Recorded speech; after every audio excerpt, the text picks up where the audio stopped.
once again, let's start our little experiment here. I'm using the GoPro 6, the Hero 6, set on 2.7K at 60 frames, and the video stabilization is on. So this Slash Up is kind of interesting. I'll take a photo and add it to this video, which won't be too long. I don't have a whole lot of time. But there it is. There's the Aprilia Tuono Thunder 2017. About to go back for the brake recall. The brake cylinder recall. It's not the cylinder, it's piston. Brake piston recall. Sorry, senior moment. So there it is. Looking pretty nice at the moment.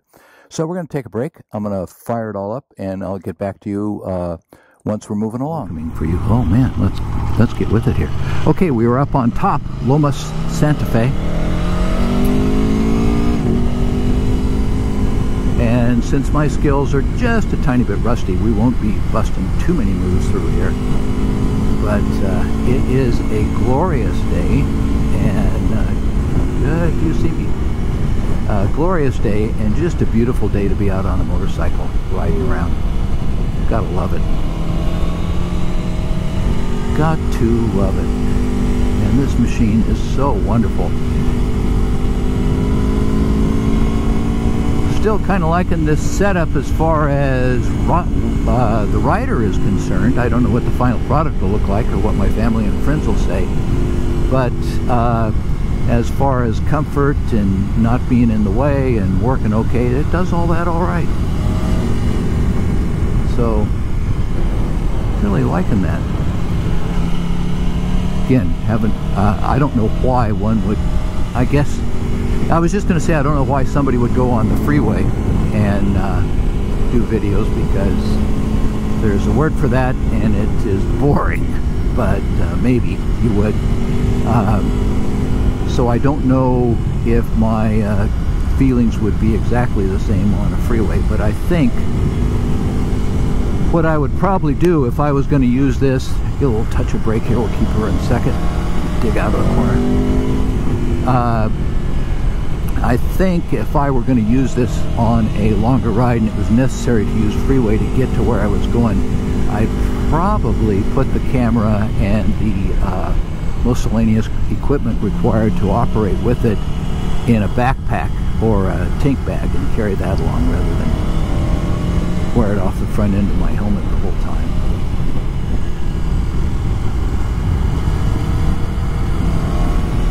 Just joyous to take the Tuono through here. Roll towards the apex, not using much brake, not using any brake actually. Just roll toward the apex of these various corners and apply a little throttle, stabilize the machine as you come out of them, and then get some throttle going through. The issue through here, as beautiful as this road is, that it is notorious for people pulling out little side corners or doing like this person, a left turn there in the middle of the road. And also notorious, we'll use the clutch there, also notorious because of the fact that policemen know this is a biker and sports car and hot rod hunt, and they are here just waiting to apply the full force and power of the law to these speed maniacs and miscreants that want to go through here. Wonder, back in the days, the conquistadores of El Camino Real, I wonder if they had kart races back then. Two guys get together. My guess is they would have. Put two people, boy or girl, with the just the slightest amount of competitive spirit together. Here's one. This is a five-way stop, and you got to have your. Here's where you need your head on a swivel. And I'm sure they had kart races. My mule's faster than your mule. One can just imagine. Quaint little town of Rancho Santa Fe. Just checked down, and the recording light is still flashing. Beautiful through here. They don't want nothing to be changed. No Jack in the Box shall sully their soil. Although you can put in a very expensive restaurant. They'll take that. But You ain't going to be serving any fast food. Maybe a deli. I suppose potentially a deli is a possibility there. Alright, some road repair. We're going right. What's this person doing? They are going to clear out of my way. How convenient.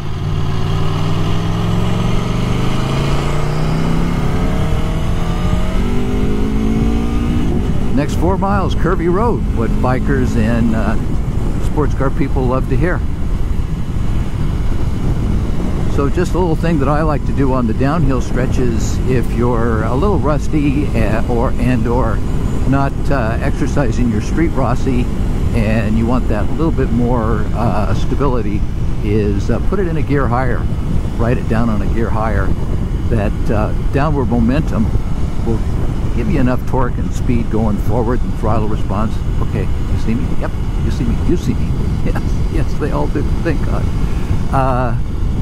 So that will compensate, and your throttle applications won't be quite as abrupt.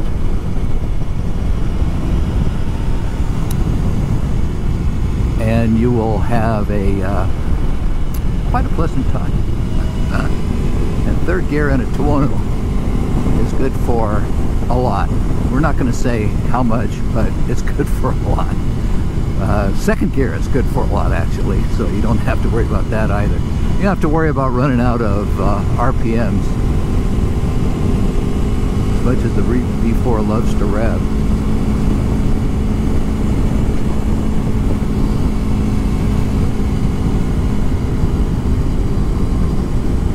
Well, a little traffic ahead. I told you, I warned you that this would happen.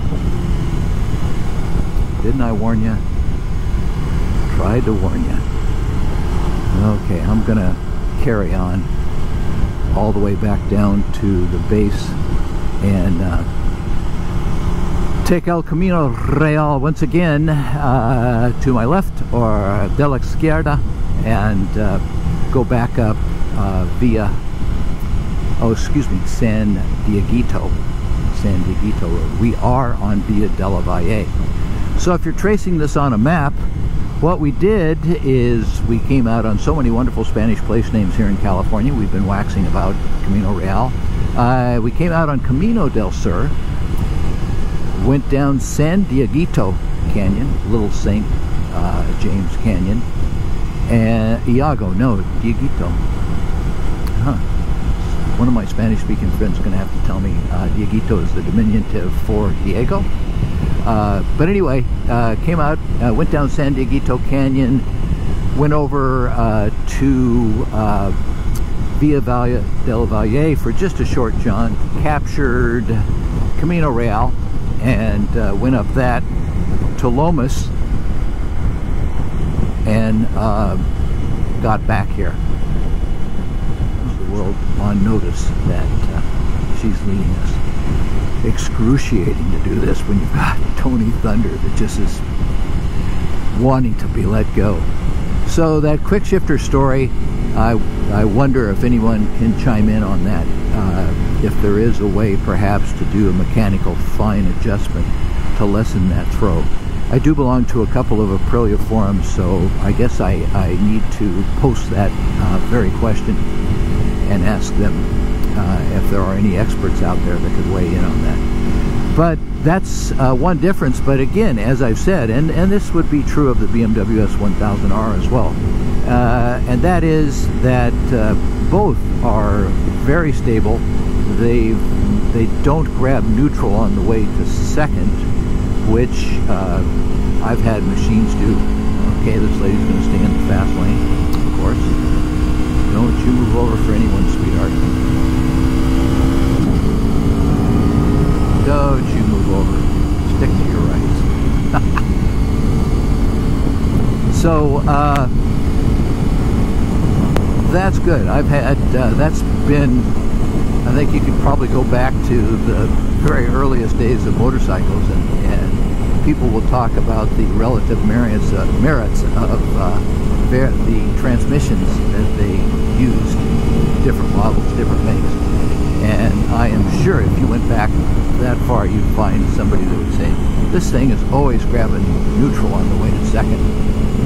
Doggone it. But they don't. Quick shifter, auto blipper down works particularly well on this machine. I don't have an auto blipper on the BMW, so I really can't compare that particular action. But it does have the quick shifter up, and those are easy to compare across the makes. The latest BMW S1000R does have an auto blipper, and I have not had a chance to test ride one of those. I'd love to, because I'd like to see the difference. And it also has been tuned to meet the latest Euro regulation. So I'd love to see the difference, although BMW claimed no horsepower loss. This Tuono, one of the biggest visual differences between the 2016, I believe it is, and the 2017 Tuono is the size of the exhaust silencer. This one is large. As I mentioned before, that's the only, one of the few visual aspects of a machine that I feel less than Italian beautiful. But that was, per them and their engineers, necessary to be able to meet the stricter standards of Euro 2 emission regulations, emissions and sound regulations. Though all of these Tuonos have a exhaust valve that is got a little motor has a little motor attached to it, and that exhaust valve, depending upon RPM, opens and closes. So once you get above a certain speed, you're making more noise as well as more speed.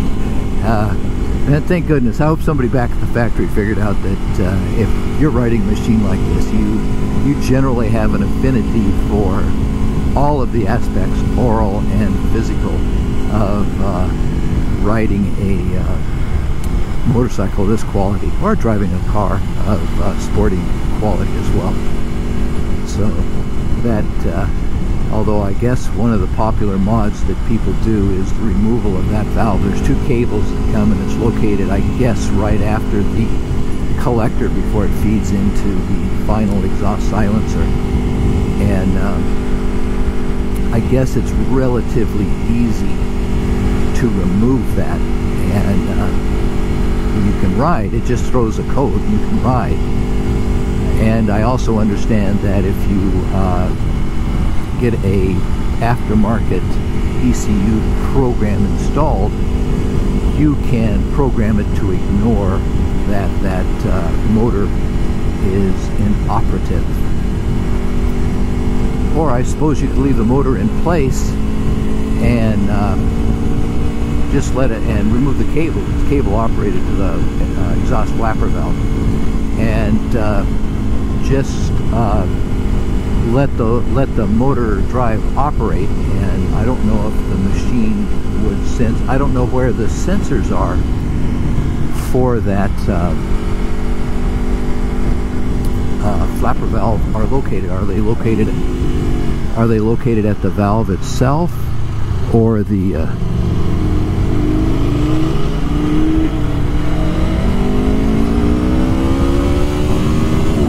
fun to show up a young guy in a BMW. I was one once.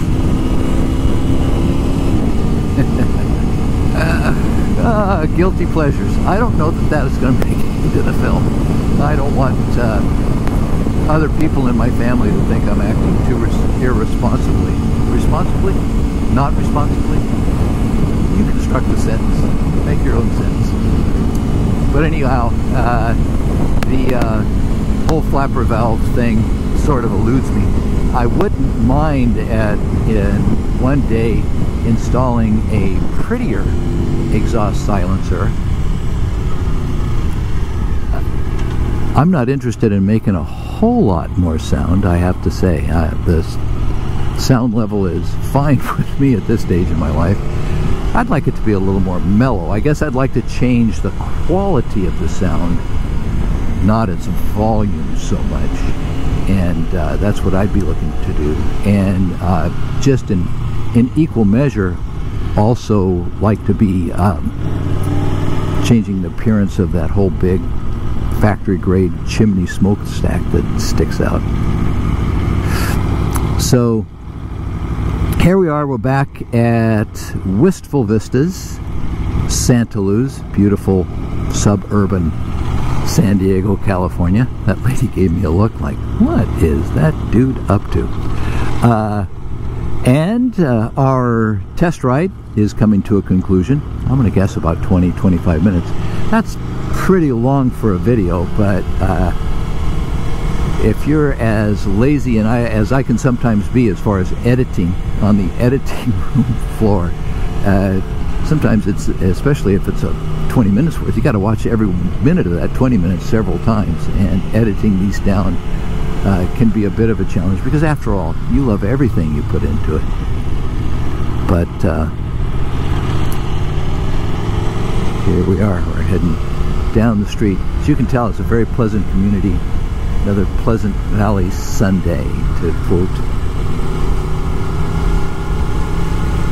the famous orchestra. And coming up to a stop here. These are the areas where you're doing the head checks, looking around. And again, I'm quite curious as to how that can look. I had one mounted on the top of my helmet, and that to me, as the viewer of the finished product, was pretty arduous to sit through. Watching all that head bobbing and shaking, and it just looked like that you didn't know which way to get ready. Okay, I'm going to pop it in neutral. We're parked right here in front of our little chalet. We'll shut her down. Shut down, baby.